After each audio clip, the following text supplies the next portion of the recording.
Hey guys, and welcome back to my channel. Can't lie, there's not really much for me to talk about that's new this week, and that's typically the case in Hollywood for January anyway. It's usually the month where we just get all those shit films that people don't really expect to make any money on, and turns out that doesn't change in a pandemic as well. And yeah, I found myself watching this stereotypical insert another generic Netflix competition show. However, this one struck a different chord with me than all those bake-offs and paint-offs and walk-offs, and they basically have a competition show for any sort of activity these days. And this one in particular was called Blown Away. This one stood out to me more because of the way it was infused, whether it was accidental or not, with this positive, feel-good vibes. The same sort of vibes you'd get from watching maybe Queer Eye, which funnily enough we get some special appearances from. The competition show itself is nothing groundbreaking, it's things we've all seen before, but this time it revolves around glass blowing. We have 10 competitors who have to create these glass sculptures, each episode depending on the weekly themes. And yeah, I don't know if it's just because I find glass blowing really interesting to watch, but I just couldn't put this show down. Bearing in mind it's 2 seasons long and I'm actually starting from season 2.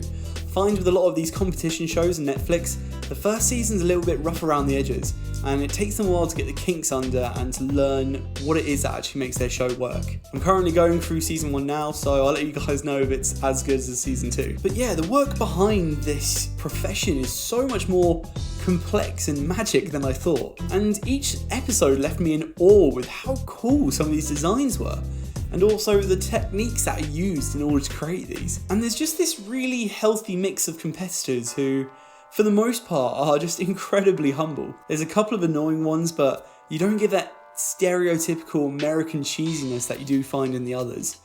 And that's partly because they made this show international and they got competitors from around the world to join in. Judges wise, they're nothing special, and sometimes I felt like they were being quite harsh, in particular with some of the things they were making, but overall most weeks I did agree with what they were saying, and I agreed with who the winner should be and who it was that should have been sent home. This show for me just works. It's a healthy mix of an interesting craft, great competitors to watch, and clear and concise editing and straight to the point. Each episode is only 25 to 30 minutes long, which to be honest is more than fine for this sort of show. So many of these Netflix shows, especially these competition ones, are like 45 to 50 minutes long, and it's just filled with unnecessary fluff, where in fact all you really need to see is the challenge that they're going to have to overcome, the execution behind it, and the final product. There was never really an episode where I was caught thinking, okay, we get it, can we get things moving already, Jesus? Because by the time you've registered what each contestant is doing and how hard it is for them to do it,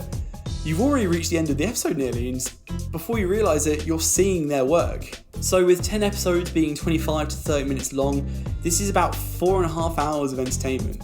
I wouldn't necessarily recommend doing it in one night like I did, but this is damn easy to watch over a couple of nights. So if you're a little bit bored like I was and you're wanting to learn about a new craft, or you're just interested about glass blowing in particular, then I would definitely recommend this. If you can't be asked to get into a new story or a new TV show in that way, then this is just cool to slap on for 25 minutes. But that's it from me here today, guys. Thanks a lot for listening. Let me know if you've seen this show on Netflix. I'm actually quite curious to see how popular this is. I know there's a few celebrities like Seth Rogen who are getting really into stuff like this, and personally I'd love to give it a shot myself. They just made it look so cool and fun to do. And as always, stay tuned for more reviews on movies, anime and video games. Until next time guys, take care. Bye bye.